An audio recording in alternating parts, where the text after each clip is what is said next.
screenshot. You have to smile. I'm going to take a photo. Ready? Okay. Here we go.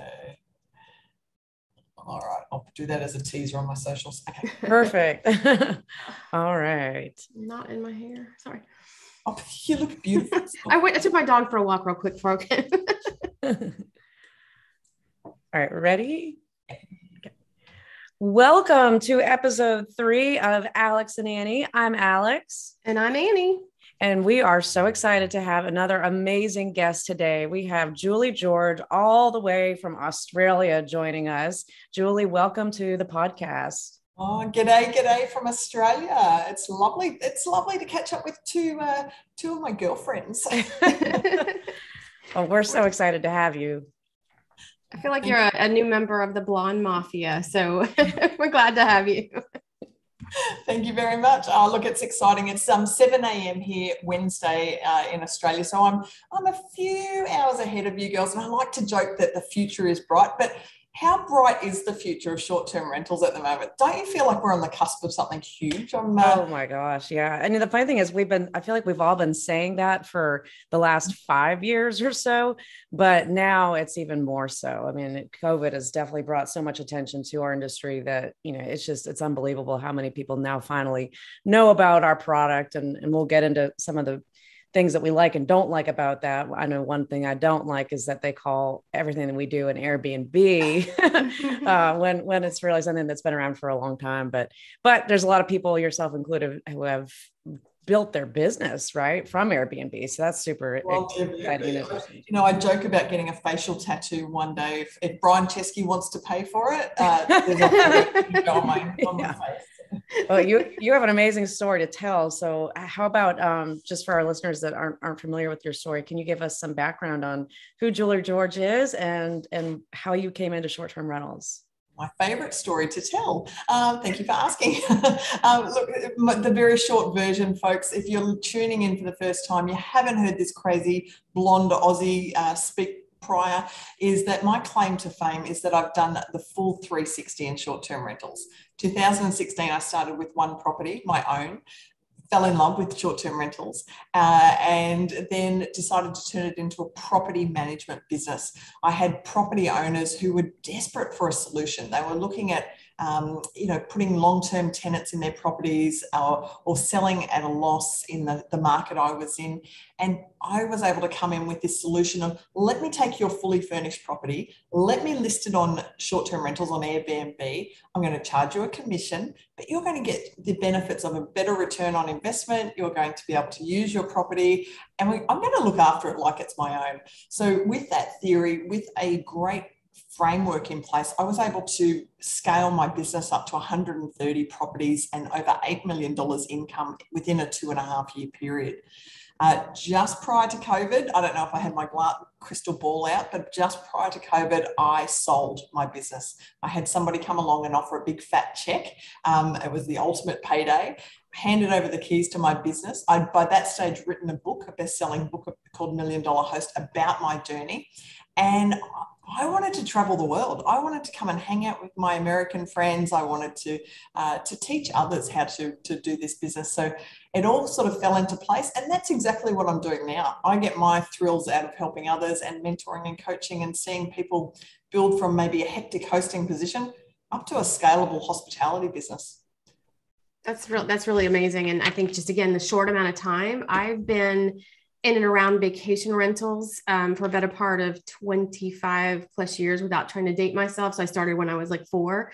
But sorry, and I didn't mean to laugh. It's okay. It's okay. No, so I think it kind of goes back to like, everybody, you commented like we're on the cusp of something, but I've been on the cusp of something for a very long time and have worked for several management companies, and the profitability within vacation rentals has been elusive for a lot of people. So for what you did in a short amount of time is nothing short of spectacular. So of course, everybody wants to read your book. And I mean, I can't wait I've started it. I can't wait to finish it. So I think one of the things that's interesting to me is that you used a real estate component to it.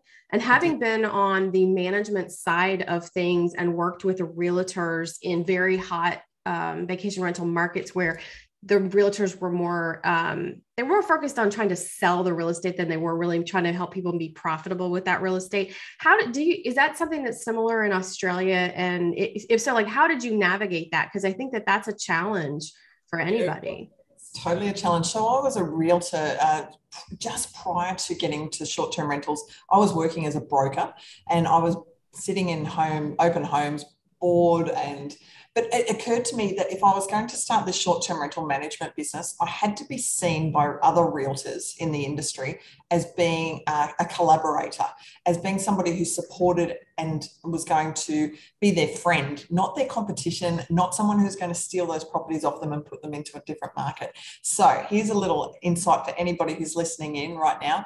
You need to approach local real estate agents and make them an offer of how you can help them from the short-term rental space.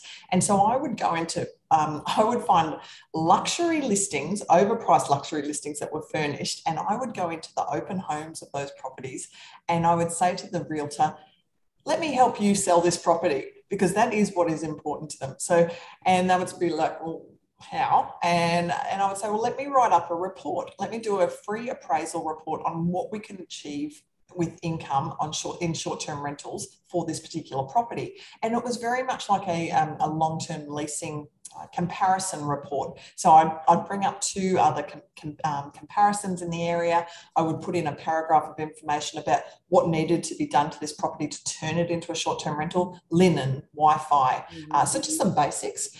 And then I would say, here's a range of what you could achieve per night on that property. And if you need someone to manage it for you, you call Julie George. So that was the call to action on the bottom of the reports. So I would do up these reports just to assist and give these real estate agents a sales tool to help them sell their properties. So that was my first road in. When we became buddies, then I would say to them, how about we put the property on short-term rentals while you're trying to sell it? I'm going to clean it regularly. I'm going to block it out for your open homes. We're going to be able to work together to offer investors, try before you buy. Come and stay a night in this property before you put your big fat check down and buy the place. And so real estate agents bloody loved it, and they were so excited to do business with me, and with the understanding that if I was to manage the properties and they were to come up for sale again, if the owners wanted to sell, I'd refer back to them. So it was a really lovely, building a really strong strategic relationship. But you've got to go in, folks, viewing real estate agents as collaborative friends, not competitors. Right. Absolutely. That's such a good take on it. I'm curious, what was the vacation rental, short-term rental industry like in your area prior to Airbnb coming on the scene? Like, were there companies that had been around for a long time? I mean, I know in our market in North Myrtle Beach, and also where Annie is in Panama City Beach, there's a lot of these companies that, their legacies, that they've been in business for 20, 30 years. And so when we hear Airbnb is this new thing, it's a new platform, but for us, it's not a new thing, and short-term rentals aren't a new thing, but there are still a lot of people that aren't familiar with these vacation destinations that have that history. But I'm just curious what it was like in your area prior to the rise of OTA websites. It was very similar to probably the two areas you're in. So it's nothing new. There were plenty of vacation rental managers. There were lots of serviced apartments. So there were a lot out there. What it was that I came in and did differently was I just leveraged that Airbnb, the marketing tool of Airbnb. So if I could put Airbnb property manager in my title, and what I did is I built my own personal brand to become the Airbnb expert in my location. That was the secret. That was the secret sauce, to be honest. As soon as I put that logo up, and I'm probably naughty for doing that on my shop front, because I actually had a physical shop front. I was waiting for Chesky to turn up with his lawyers and go, hey, get out. But I guess he saw that, hey, we were bringing in $8 million in 3 years. So he probably, actually, I should have got more than a bloody key ring from that guy. But yeah, you would think so, right? I know, like, come on. Yeah. Did you send him a copy of your book? I did one better. I dropped it on his desk. No way. Here's my claim to fame. I passed him in the hallway. I couldn't reach out and touch him because that would be creepy. But I did. He has one of these on his desk in San Francisco. Wow, so that's so cool. You'll know who that is awesome. I just love them. But honestly, Alex, the answer to your question, nothing new. All I did was I just I leveraged the name AirBnB in my marketing, and boom shakalaka, we're on a winner. Wow. I feel like homeowner acquisition has changed a lot over the years too, that now we're seeing more of that emphasis of, for business development, we really need to be focused on exactly what you just said, that we need to be making those partnerships with real estate agencies and really working with the realtors, because it's all this new blood that's coming in and buying these rentals that they don't know about the condo worlds, or, the companies that have been around for a long time. So, and a lot of them think they can go ahead and just do them themselves. But, back that was a thing back in the day, I feel like, and then it kind of went away. I mean, most of our business development has really just been about, selling our services in comparison to our competitors within our local market. And it's shifted. I mean, that's kind of the more old school traditional way of doing business development, homeowner acquisition. Now it is back to that, really making that collaborative relationship with the realtors and other different types of agencies there. But I love how you brought in the interior design part of it too. I think that's really interesting, because that's yet another thing that you brought to the table that, helped them and provided a service that made their job easier. Yeah, absolutely. Well, a lot of people would come to us and say, we've got an empty 2-bedroom apartment. We would love to do what you're doing, but we haven't got it furnished. And we said, don't worry, we'll do it for you. Yeah. We can take care of that. And, so it was just these multiple income streams of management, interior design, just being able to, or even acting as a broker to find deals. So some people would come to me and say, I really want to do it, but I don't have a property, and I can fix that. Yeah. Let's go for one. And in fact, that was my first client that I had in the property management business. She came to me and she said, I really want to have a positive cash flow property. And I just laughed at it. Well, I didn't laugh out loud. I tried to snigger behind, and I was like, they don't exist, but let's create one. Yeah. Find one. We'll find one that you want a vacation in. We'll dress it up. We will we'll get it ready for short-term rentals. Because you don't live in the area, I'm going to manage it for you. So I had the sale of the property, which was one income stream. I had the furniture set up and the interior design. So there was another charge. And then of course I had the management fee on top of it. So there's 3 sources of income from that one client. Wow. And then the best part about this lady was she rang me 6 months later and she said, I am so happy with what you did. Can you go and do it again? Yeah. We went and found a second property for her. She still has not seen that property to this day. But I think if you can identify the pain points and you can become the problem solver, the solution to these issues. Hello, folks. There's a little business in there for you. So yeah. So speaking of pain points, I think that a lot of people find a need, fill a need, find a problem, find a solution. A lot of us have come to where we are in our career because we had some pain point or something painful that happened, whether it be a learning experience, a job firing, a loss of a job, whatever it be. What was what drove you to get into this business, or to, to really have the drive to make this business successful for yourself? Did you have an experience prior? Yeah, I did. All right. It's just the 3 of us, right? Just the 3 of us. We're just girlfriends having a chat, because this is probably something I've never really talked about I've been on thousands of podcasts. I've talked on stages. I obviously like to talk, right? But yeah, when you talk pain points and what was a real driver to get into this business, I was always, I guess I was, exchanging time for money as an employee for many years, and working in corporate businesses. I was working as a phone book advertising salesperson for a very long time. So the good old yellow pages. Wow.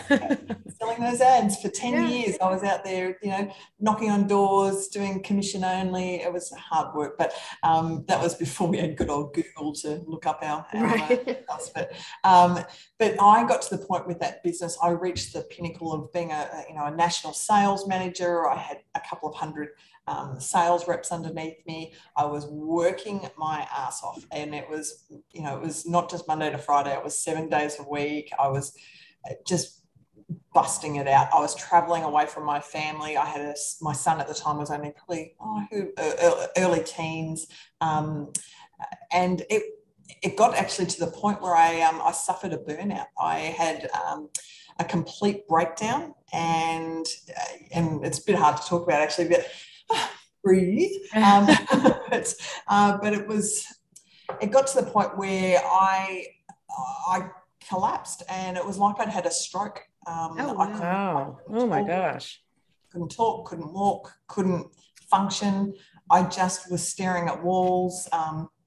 It was like, so the stress basically had just completely fried my brain, but for 6 months I was out. I couldn't, I had to learn to really come back again. And I guess that was hard. Like, it was really hard. And it broke me. I just didn't feel any support from the people I was working with. I really came out of that going, I can't do that again. I can't be in a corporate environment where I'm busting my ass and the result is I'm in a fetal position on the ground. I need to find something that's going to give me flexibility, allow me to have a lifestyle balance, allow me to be my own boss, bring me in.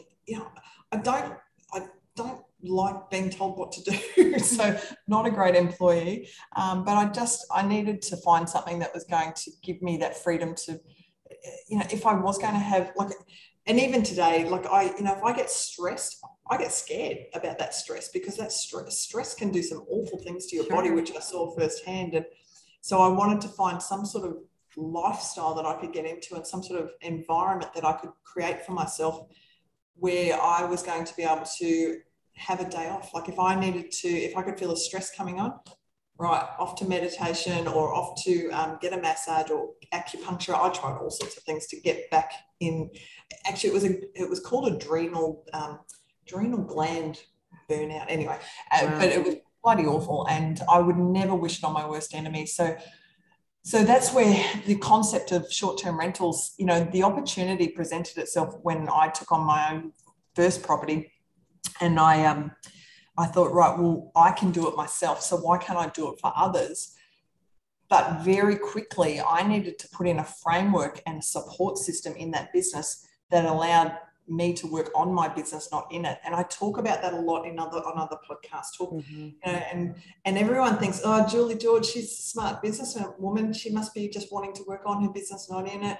The truth of it is, girls, is that I don't handle stress real well. And if I don't do that, I could be in another fetal position on the ground going, Well, and somebody has to work on the business, right? I mean, you have to have people that work in the business. And that's, gosh, you just said so many different things to unpack there. But I think that is such a critical part of being a leader in a business, is knowing when you need to be in the weeds and when you need to be, the higher level that's looking out and seeing what's coming down the pipeline. And, it's interesting.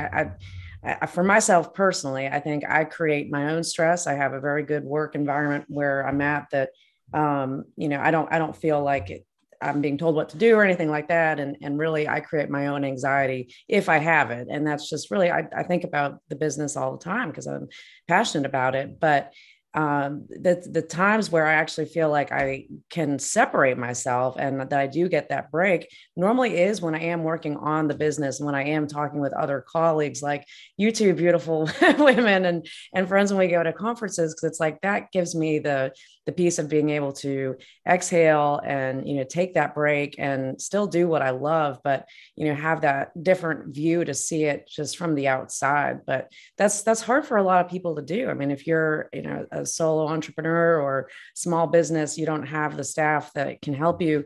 It's, to be able to get to that point of scale, you have to create those processes and, just routines, I guess, that make way for you to have that, but it's not easy. No, it's definitely not. And unfortunately, I didn't realize it until I'd hit rock bottom. And then I went, I don't never want to be here again. Like, I never want to have to rely on anybody else for my income. I would need to create my own income. Yeah. I need to be able to have a lifestyle balance.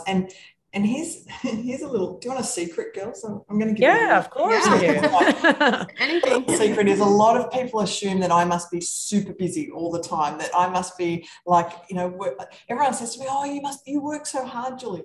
I don't. I love that. I really don't. I love that. I work smart. I don't work hard. And in the last 5 years, since about 2015, when I suffered that burnout,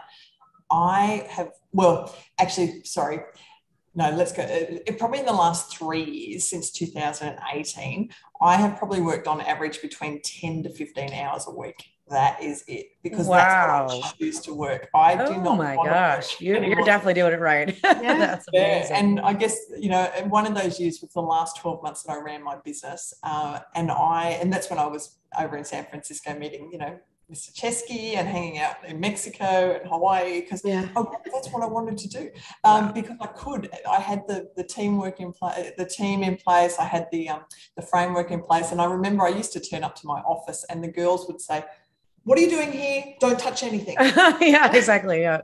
Keep you working on the business. We've got a handle there. The best greeting ever, because, obviously my team knew how my business ran better than I did. And so I was like, this is great. Yeah. But then when I sold my business, I kind of got used to not working. So I bloody love, I'll jump on Zoom calls doing coaching for a couple of hours a day. But by about 10 o'clock in the morning, I'm finished. And then I can go for a walk, or I go to, I'll go up to the museum, or I'll go to the park, or whatever I'm doing. I go get some nails done or whatever. Wow. You are a hero. Yeah. So what do you do now? I guess that's a good segue into, since after you sold the business, now what do you do?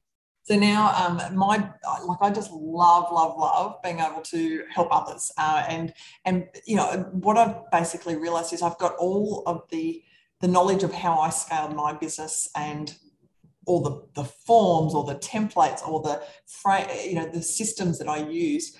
I've now given those, I don't give them away, but I mentor and I coach and I help others put those systems into their businesses to scale up from, maybe they might have 5 properties and they're working 24/7. So there's a lot of short-term rental operators out there doing everything because they can't see how they can't do everything. Like how are they going to get out of the weeds? How are they going to get off that spinning wheel? So that's where I can come in now and go, right, put this system in place, hire this VA, use this form for your owners, and then suddenly I'm seeing that the changes in people, being able to go off on vacation for themselves for the first time in years, or turning their phone off and not having to sleep with their phone next to them. Right.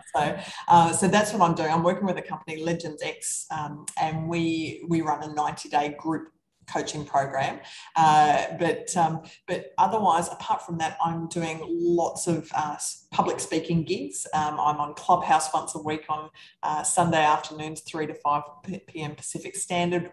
I do a free session then, but lots of coaching, lots of speaking, and talking to amazing people like yourselves that just connecting with the industry, and but helping others is my passion now. I get goosebumps when I get messages saying, like I got one yesterday from a lady who I'd been mentoring for a couple of years, and she said, Julie, I just hit my first $1 million. And I was like, yes, there's another $1 million host out there. So it's so cool. It's so cool. That's so exciting. And I think that you picked the right industry to come in to get support.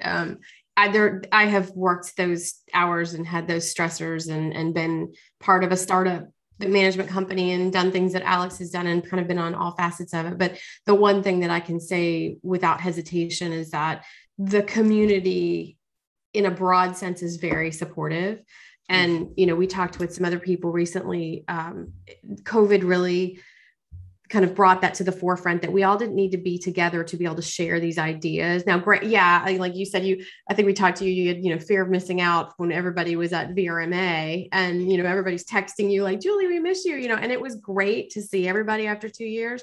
But the nice thing about it was we had forged all these amazing relationships with people that we would never have met otherwise, through Clubhouse, through just interacting. I mean, the three of us met on Clubhouse. Yeah. I mean, we met on Clubhouse. Yeah. So I just think, this industry is one of those ones that it sort of has all the sexy parts of like the hospitality hotel side of the industry, but it's got this, this just nurturing spirit within itself that is separate from hospitality in the hotel sector. It's like vacation rentals just has this uniqueness and this charm that it's just the right place to be. If you're passionate about people and you like to help people and connect with people, it's just the right business to be in. Well, it's moving so fast too. It's like, I feel like, if we weren't all collaborative in nature as an industry, it would take us all collectively so much longer to be growing. I mean, there's just so much that's changing on a daily basis, but I definitely remember in my early days at Condo World that it was not always like that. I mean, before everybody started going to these events and started participating online, in different conversations. People were pretty close-lipped about, even things that now are fairly public in most companies. I mean, who you use to do your website, or, what agency you work with, things like that. I remember there was a time where it was almost a question you didn't ask. Right. Yeah. And now it's like, not only what agency you're using, but are they doing this tactic? Are they doing that? Are they putting you on this channel? Or, what commission are you charging, or you're getting? I mean, there's, we're really sharing some intimate secrets, I guess, about how we all run business. But at the end of the day, I think that goes back to the reason why strategic partnerships, collaboration are so important. And, for us here, it's definitely been a key to our success. And it sounds like it has for you too, Julie. Oh, it totally is. I love this industry. As you said, collaborative. We're here to support each other. We're here to motivate each other. We're here to inspire others to replicate the success that we've seen in the industry. And we just need to give each other a big group hug.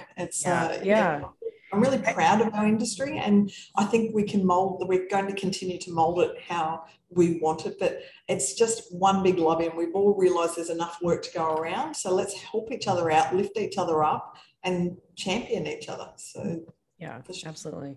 Now, there's one video that I watched, Julie, that you talked about how when you were working with these real estate investors, that you really relied on traditional marketing to reach them, that you were doing these magazines and you were doing, some of the more traditional things that, the newer short-term rental companies are just completely, veering away from.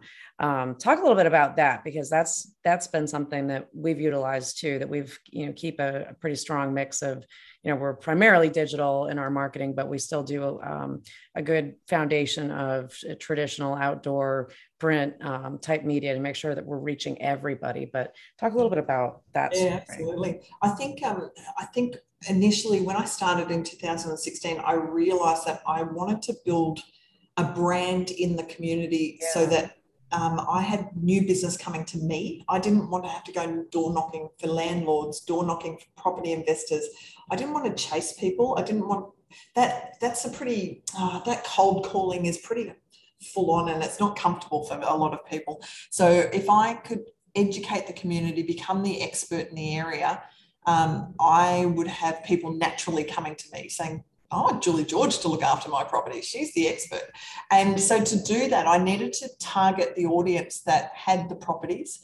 And so I identified that writing an article in a glossy magazine that is picked up by property investors, picked up by attorneys, picked up by insurance companies, all of the people that would typically deal with a property owner making a decision on what to do with their property. So it might be a lender, it might be insurance company, someone like that. So I wanted to hit those people. So it was magazines that would go out to all of these people, glossy magazines. I negotiated to write, I think I did 4 or 5 monthly articles, full page articles, and it was just education. It wasn't a sales spiel. It was just purely on, here are the top 10 things you need to do to run your short-term rentals. Here are the top 10 earners in the top 10 short-term rental properties in the area. And I just simply went to AirDNA and got that information and then put it into an article and highlighted how much money can come in on some of these properties. And it was an absolute winner. That I remember that article in particular because people were going, what? You can make $200,000 in 1 year on air through short-term rentals. And that was just purely referenced back to AirDNA. So if anybody, folks, anyone can do that. You just look that up in your own area and then put it into an article. But of course, right next to that particular article was a full page ad for my business, Host My Home. See, that's perfect. So the subliminal message was, this is a great idea, but if you haven't got the time, the skills, or the know-how to run your own short-term rental, go to Julie. And people did. And the good thing was that those magazines stuck around for years. In fact, I still go into doctor's surgeries now and pick up a magazine and go, oh, that's my article. So that was a traditional advertising, and that was probably one of the biggest startup costs for me.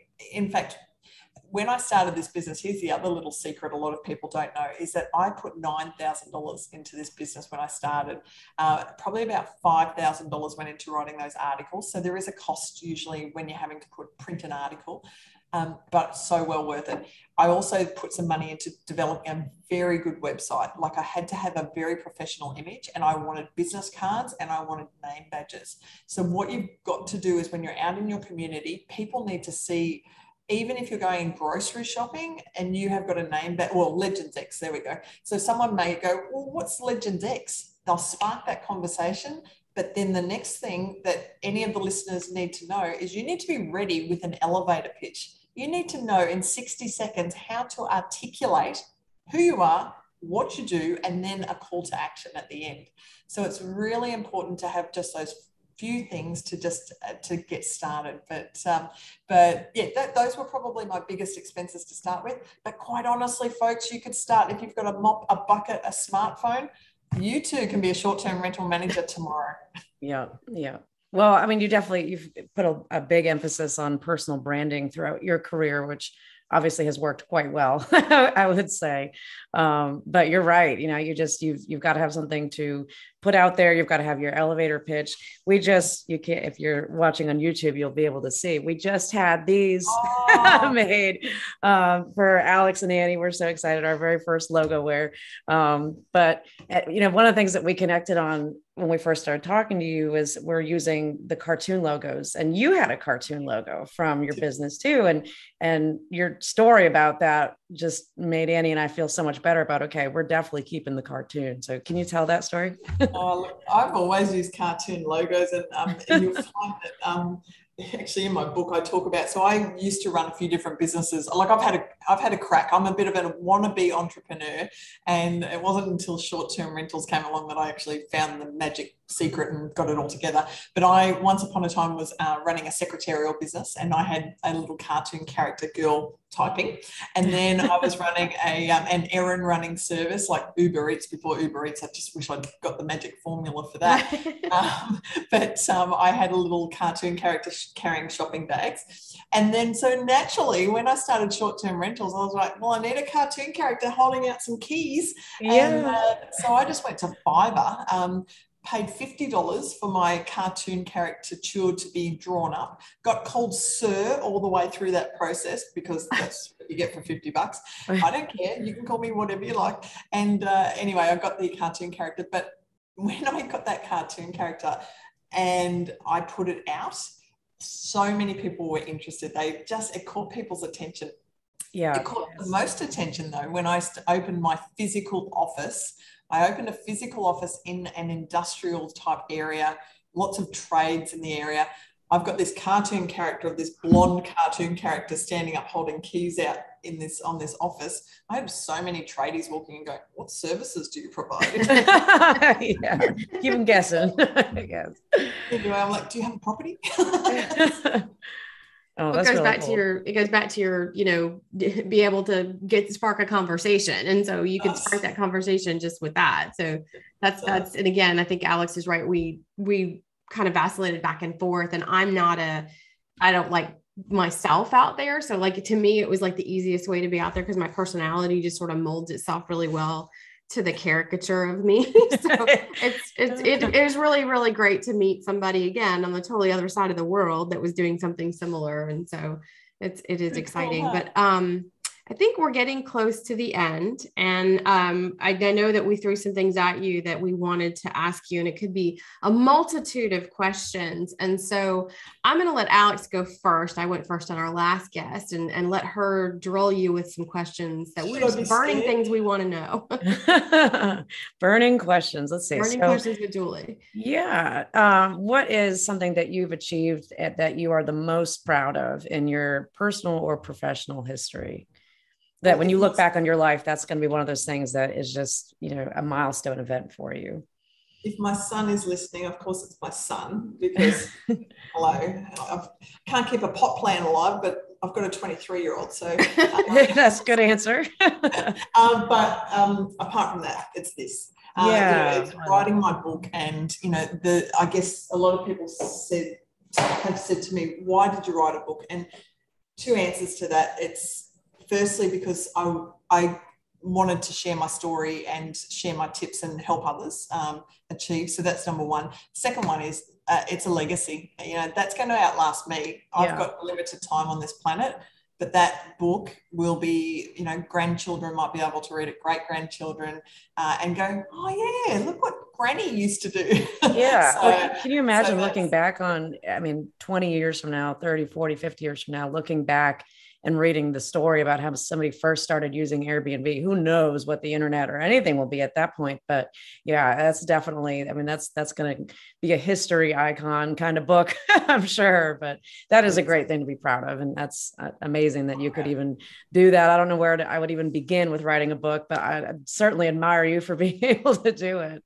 Well, funny you should say that, because I'm about to talk to two of you privately off this podcast. I've got another book in the works at the moment. So there's another secret. There's a little book collaboration going on with a few people that in the industry. There's a few short-term rental operators. We're all getting together. I don't even know if I'm supposed to be telling this, but I love it. Another secret.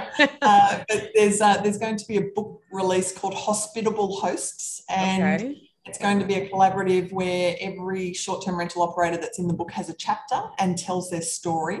And I want the two of you in that book with me, right beside me. Look at Alex's eyes. Count us in. Yeah. Sign us up. So it's, you don't have to know how to write. You don't have to know about editing, publishing.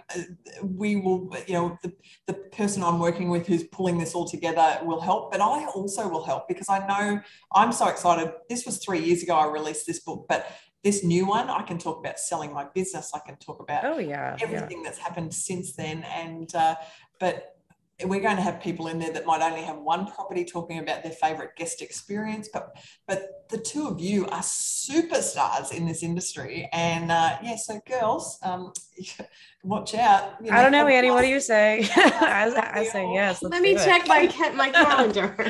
No, I think that's great. Yeah. That's wonderful. And I think that's another cool thing that's come from this industry is there's all this like innovation and again, the collaboration and the wanting to share.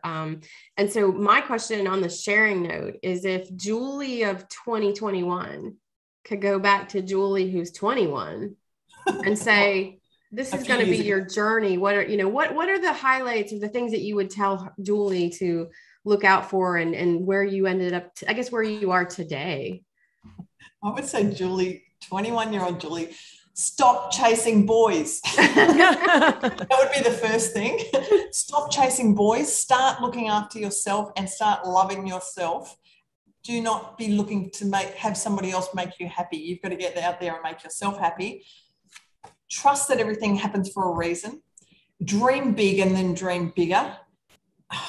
What else was I? And then just do it. Like, take a risk and have a crack, because what's the worst thing that's going to happen? Yeah, that's such great advice. But stop chasing boys. Yeah. Great advice, all of it. And probably when you were 21, you're thinking, if I had just started saving pennies a little bit earlier to start my short-term rental career down the line, that also would be a good one. But that's awesome, though. Well, Julie, thank you so much for joining us and for getting up so early and being so, I would be on my third cup of coffee and not ready for this. So we appreciate you so early from Australia time. And we're looking forward to the day when you can travel to the States to see us. And hopefully we'll see you at Verma in Chicago in the spring, if not in the fall in Vegas. But definitely. I know there's a lot of people that are really looking forward to having Julie George in Vegas. So yes, we should have a good time. My liver is already quivering at the thought. I was gonna say I'm definitely blocking off a time for 3 of us to get together for drinks when we're out there. Yeah, absolutely. So Julie, how can everybody find you? Yeah, sure. So look, the book is available on Amazon. That's probably the first thing. And if you like the book, leave me a good review. If you don't like the book, tell me personally. I had some idiot the other day say, she sounds like a drunk soccer mum. I was a little proud of that. But I do need to get that review like pushed down further. Yeah. So review if you like it. But otherwise, milliondollarhost.com.au has all of my forms, my templates. If you want to do what I've done and you want the shortcuts, just jump on there, buy the documents, and then they're Word documents. Put your own logo on it. Create your own business, but otherwise, Legends X is the company that I'm working through, and it's overnightsuccess.io. So, but social media, send me a message, folks. I'm human. I'm happy to talk to you, and just love watching success stories unfold with others. Yeah, awesome. Thank you so much. And if anybody wants to find us, you can go to alexandanniepodcast.com and you can follow us. Our podcast is on all the major podcast networks. So follow us there, LinkedIn, social media. We're all Alex and Annie Podcast for our handles. And we are going to be giving away 5 copies of Julie's book for the first 5 people to leave a review of our podcast. We haven't asked anybody to leave reviews yet because this is only our 3rd episode. So hopefully we can get 1 or 2, maybe hopefully 5 or more, so that everybody can get a copy of her awesome book. But if you can mention in the review that you listened to the episode with Julie, we will make sure to get you a copy of her book, and you can learn all the secrets that some she told us today and many more that are inside those awesome pages. So thank you so much for being with us, Julie. We truly appreciate it. Thank you, ladies. It's been a pleasure. Thank you, Julie. Thanks, everybody. Bye.